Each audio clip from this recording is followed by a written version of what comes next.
Class 6 के बच्चों, ये आपके हिंदी का पाठ 8 और पाठ का नाम है सत्रिया और बिहू नृत्य। नृत्य मीन्स बेटा डांस, जिसको आप लोग देखते हो ना, डांस वांस होता है, टेलीविज़न पर देखते हो, मोबाइल में देखते हो, वही यहाँ पे नृत्य से मतलब है डांस से है। तो यहाँ पर इस लेसन का नाम ही है सत्रिया और बिहू नृत्य। ये अपने अपने क्षेत्र में होता है। जब मैं लेसन पढ़ाऊँगी तो आपको बताऊँगी। भारत एक विशाल देश है, यानी कि विशाल मीन्स बड़ा देश है। इसकी रंग बिरंगी, सुंदर, प्राचीन और जीवन से भरी सांस्कृतिक पूरी दुनिया में अनोखी है।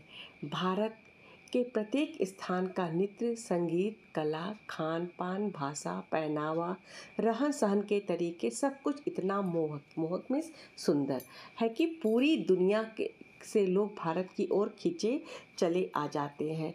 इस पाठ में भी एक परिवार एक दूसरे देश से भारत में आया है। आइए पढ़ते हैं कि वे कौन है, भारत में कहाँ आए और क्यों आए।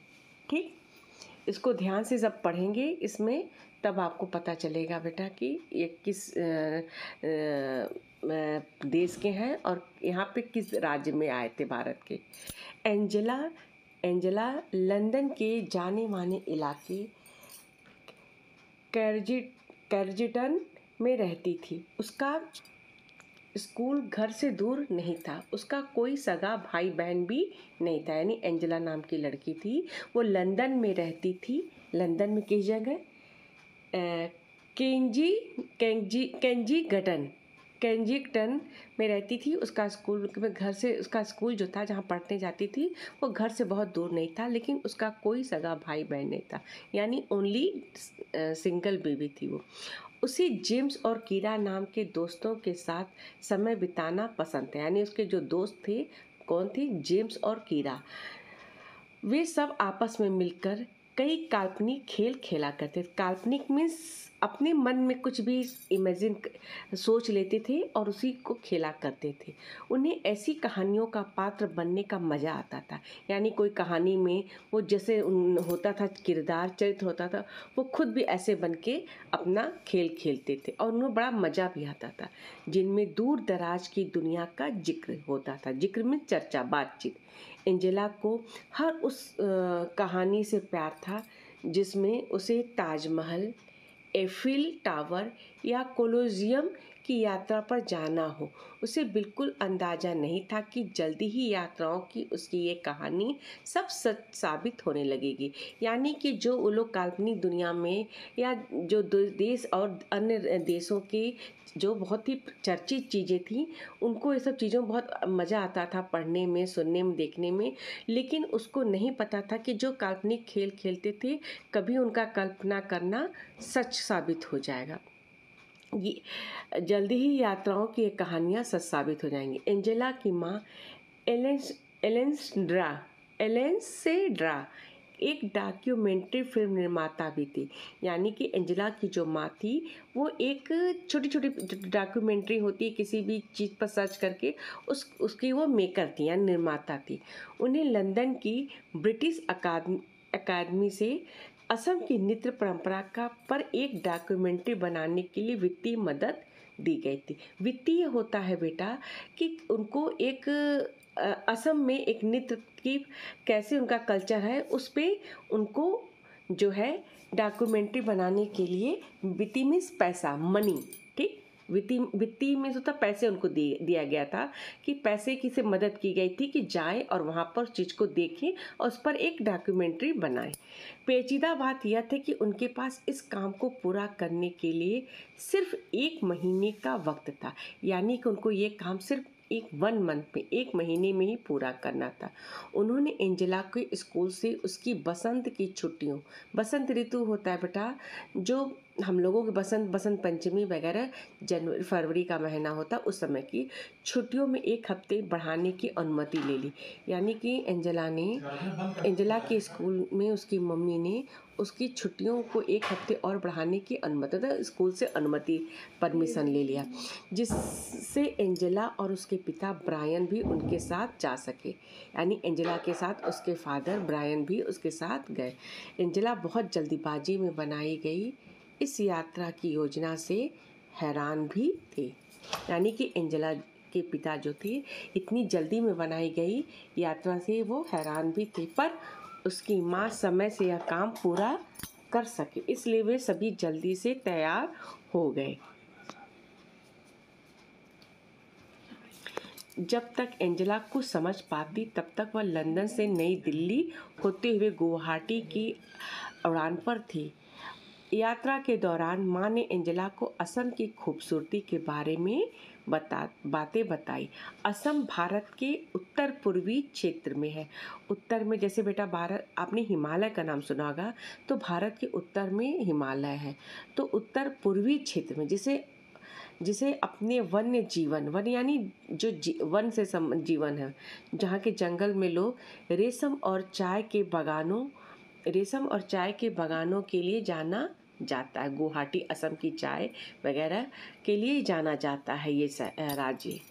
इसके साथ असम में नृत्य की भी एक समृद्ध परंपरा, यानी कि असम का एक बहुत ही, कह सकते हो कि प्रसिद्ध चर्चित एक नृत्य परंपरा है। वहाँ पे नृत्य करने की एलेंसड्रा की डॉक्यूमेंट्री के केंद्र में असम के जनजीवन के नृत्य के महत्व को तलाशना आता है। वे जब यहाँ आ रहे थे तब अप्रैल का महीना चल रहा था। असम में यह नए साल का वक्त होता है। जब अप्रैल का महीना आता तो असम में नया साल, जैसे जनवरी में न्यू ईयर मनाते हैं, उसे असम में अप्रैल का महीना नया साल का होता है। बसंत के आने की खुशी में वे सभी एक त्यौहार मनाते जिसे बिहू कहा जाता है। बिहू यानी कि असम का एक त्यौहार है, फेस्टिवल है। एंजेला उसी रात इसे देखने जाने वाली थी। गुवाहाटी के एक होटल में सामान्य होने के बाद, मतलब आराम करने के बाद, वे उसी शाम पास के एक गांव में मलंग में गए। मलंग वहाँ एक जगह था, वहाँ गए। गांव पहुँचने पर माँ ने एंजेला को बताया कि बिहू एक कृषि आधारित त्यौहार है, यानी जो नई फसल उगती है उसको उत्सव में लोग ये सब मनाते हैं। नई नई फसलें होती हैं। भारत में जनसंख्या का एक बड़ा हिस्सा किसानों का है, यानी कि भारत कृषि प्रधान देश है। साल में 3 बार मनाया जाता है। सबसे पहले जब किसान बीज बोते हैं, यानी फिर जब वे धान रोपते हैं, फिर तब जब वो खेतों से अनाज तैयार हो जाता है, यानी 3 बार लोग ये त्यौहार मनाते। एंजेला कार से उतरी। वहाँ आसपास उत्सव जैसा माहौल देखकर वो हतप्रभ, यानी बहुत ही आश्चर्यचकित हुई।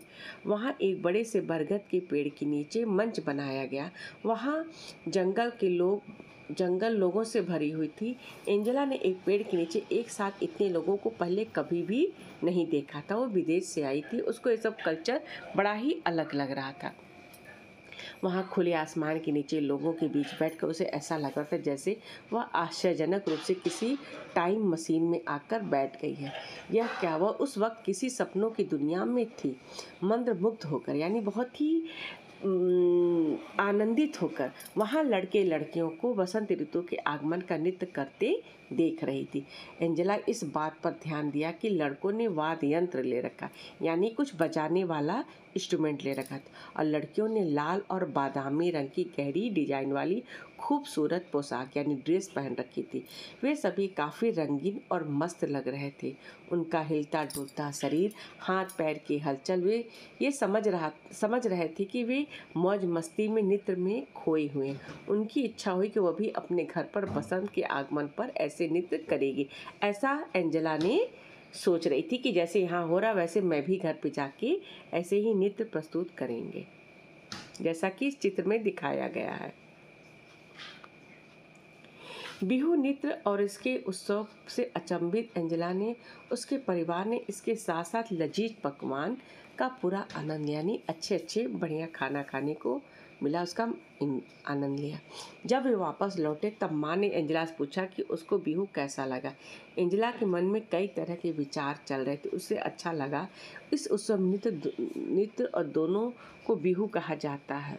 उत्सव को भी और उस नृत्य का नाम भी बिहू ही है। उसने माँ से पूछा कि क्या संगीत और नृत्य सिर्फ त्योहारों पर ही होते हैं। माँ ने बताया पूरी दुनिया संस्कृति में लोग नृत्य और संगीत में अपनी भावनाओं को व्यक्त करते हैं। खास तौर पे भारत में बहुतायत ऐसा होता है कि असम का बिहू नृत्य ग्रामीण जनजीवन के साथ साथ फसल लगाने से लेकर बसंत के आगमन तक से जुड़ा हुआ है। एंजेला की मां अगले कुछ दिन डॉक्यूमेंट्री के तथ्य जुटाने और साक्षात्कार यानी इंटरव्यू लेने में व्यस्त रही। एंजेला की काफ़ी सारी बातों पर दूर से ही गौर किया।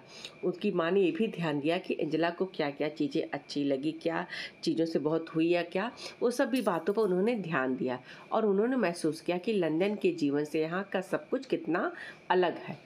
उसे अपनी माँ पर गर्व हुआ। वे एक वैज्ञानिक कहानीकार की तरह हैं, यानी कि उनकी माँ वैज्ञानिक थी और साथ साथ ही कहानीकार थी। कहानीकार मीन्स होता है कि कहानी बनाने वाला, लिखने वाला, जो अपनी फिल्मों के द्वारा बहुत सी चीज़ों को एक साथ दिखाते हैं। अगले दिन वे उत्तरी असम की तरफ रवाना हुए, जहाँ सभी सत्रों अर्थात मठों की पीठ है। वे सभी एक सत्र के पास रहने के लिए जाने जाते हैं। सत्रिया नृत्य का फिल्मांकन यानी उनका शूटिंग करने वाले थे। जब वे दक्षिणा पथ सत्र पहुंचे तब वहां उनकी मुलाकात रीना सेन से हुई, जो असम की एक जानी मानी लेखिका थी यानी राइटर थी। उस हफ्ते उन लोगों को रीना सेन के घर पर ही रुकना था। रीना आंटी एक बिटिया थी अनु। अनु और एंजेला ने तुरंत एक दूसरे की तरफ देखा। दोनों की उम्र 10 साल यानी दोनों ही एक ही उम्र के लगभग थी और दोनों ने अंग्रेजी में बातचीत शुरू की। अनु ने एंजेला को कुछ असमिया शब्द भी सिखाए। एंजेला को अनु ने खिलौने बहुत अच्छे लगे, जो थोड़े अलग तरह के थे। गुड़िया, लकड़ी के खिलौने, नारियल की जटा से बने घरों, कितने अनोखे खिलौने। उसने लंदन में ऐसे खिलौने कभी नहीं देखे। अनु का पसंदीदा खिलौना लकड़ी का बना तीर कमान था, जिसे लेकर उसे राम बनना बहुत अच्छा लग रहा था। एंजेला उसकी विरोधी बनी। शक्तिशाली रावण वे एक साथ खेल रहे थे। उस कूद फांद और लकड़ी का कोई अंत नहीं था। एंजेला और अनु ने देखा कि एलेक्सेंड्रा ने वैष्णव मठ के सभागार में नृत्य कर रहे युवा साधुओं का फिल्मांकन किया। एंजेला आश्चर्य से सोच रही थी, क्या सत्रिया नृत्य सिर्फ लड़कों और पुरुषों के लिए है? एंजेला और अनु सोच रहे थे कि काश वे भी इन युवा साधुओं की तरह गा सकते, नृत्य कर सकते और छद्म युद्ध लड़ सकते। माँ ने एंजेला को बताया कि 20वीं शताब्दी के मध्य में कुछ साधु मठों से बाहर आकर पुरुषों और महिलाओं को सत्रिया नृत्य सिखाने लगे। शुरू में ऐसे साधुओं को मठों से निकाल दिया गया, अच्छा नहीं माना गया क्यों औरतों को सिखा रहे हैं। लेकिन आधुनिक दौर पे महिला सत्रिया कलाकारों के लिए मंच पर नृत्य करना आम बात हो गई थी। अब जो था, दोनों लोग, पुरुष और महिला, सब नृत्य कर सकते थे। उस रात माँ महिला सत्रिया नृत्यांगनाओं यानी जो डांस कर रही थी महिला का फिल्मांकन करने वाली थी, शूटिंग करने वाली थी। एंजेला बहुत उत्साहित थी। उसने रीना आंटी से आग्रह किया कि वे अनु को भी सत्रिया नृत्य में महिला नृत्य देखने के लिए साथ आने दें। आंटी ने स्वीकृति दे दी, मतलब मान गई कि गई। उस रात अनु और एंजेला सत्रिया नृत्य देखने गए, जिसमें भगवान विष्णु के 2 द्वारपालों जय और विजय की कहानी थी। पर्दा उठा। एंजेला ने देखा कि सफ़ेद पगड़ीनुमा टोपी में 2 महिलाएं नृत्य और नाटक की शैली में कमाल का अभिनय कर रही थी। जैसे जैसे कहानी आगे बढ़ी, उन दोनों ने देखा कि किस तरह जय और विजय ने बड़े बड़े ऋषियों को भगवान विष्णु से मिलने नहीं दिया, क्योंकि उस वक्त भगवान विष्णु क्षीर सागर में सो रहे थे। वे ऋषि नाराज हो गए। उन्होंने जय विजय को असुर बनने का श्राप दे दिया। भगवान विष्णु की नींद जब टूटी तो उन्होंने द्वारपालों को बचाने के लिए आना पड़ा। उन्होंने वचन दिया कि वे जय और विजय को मारकर उन्हें श्राप से बचा लेंगे। बाद में जय और विजय दोबारा भगवान विष्णु के द्वारपाल बन गए, फिर से द्वारपाल बन गए। एंड्रा को यह कहानी नाटकीय और दिलचस्प लगी। सत्रिया महिला नृत्यांगनाओं ने जिस प्रकार की शक्ति, बल और आकर्षण प्रदर्शित किया, वह अद्भुत थी। एंजेला को लगा कि उन महिला कलाकारों की प्रस्तुति सत्रिया नृत्य करने वाले पुरुष कलाकारों से बेहतर थी। इसके बाद के दिनों में अनु और एंजेला ख्यालों में बस सत्रिया नृत्य ही घूम रहा था। उन दोनों ने स्वर्ग की स्वर्ग के द्वारपाल जय विजय की तरह हथियार और तलवार चलाते हुए नृत्य किया। एलेंड्रा बच्चों की इस उत्सुकता को समझ गई और वे उन्हें सत्रिया कलाकारों को होने वाले साक्षात्कार में साथ लेकर गई। एंजेला और अनु बहुत खुश थी। उस नृत्यांगनाओं के नाम प्रिया और रीता थे। वे लड़कियों को सत्रिया और बिहू की कुछ खूबसूरत मुद्राएं और बारीकियां सिखा रही थी। एंजेला अत्यधिक प्रसन्न थी। वापस लौटने के बाद वह चलने, खाना खाने और यहाँ तक कि खेलने के दौरान भी नृत्य करती रही। वापस लंदन जाने के बाद वह उन सभी रिकॉर्डिंग को देखती रही और उसकी माँ ने रिकॉर्ड भी की थी। पूरे उत्साह के साथ असम की समृद्ध नृत्य परंपरा को याद कराती रही। रंग बिरंगी सत्रिया और आनंदित करने वाला बिहू। माँ उसकी गहरी रुचि को समझ गई। उन्होंने पापा के साथ मिलकर एंजेला के लिए असमी नृत्य पर एक शानदार योजना तैयार की। यानी कि जो उसकी मदर थी वो उसकी एंजेला की इंटरेस्ट को समझ गई कि उसको क्या पसंद है। उन्होंने एंजेला के पापा के साथ मिलकर एंजेला के लिए असमी नृत्य पर एक शानदार योजना में कुछ सोचा कि हम इसके लिए कुछ करेंगे। जो इसका बिहू इस तरह के नृत्य पर इसका बहुत ही ज़्यादा रुचि है।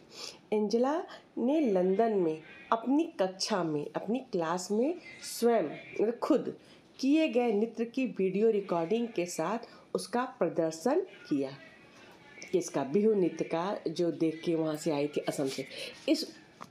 उसके सहपाठियों और शिक्षकों, सहपाठियों कहते हैं बेटा, सहपाठी यानी कि उसके क्लास फेलो और उसके टीचर को यह बहुत ही पसंद आया।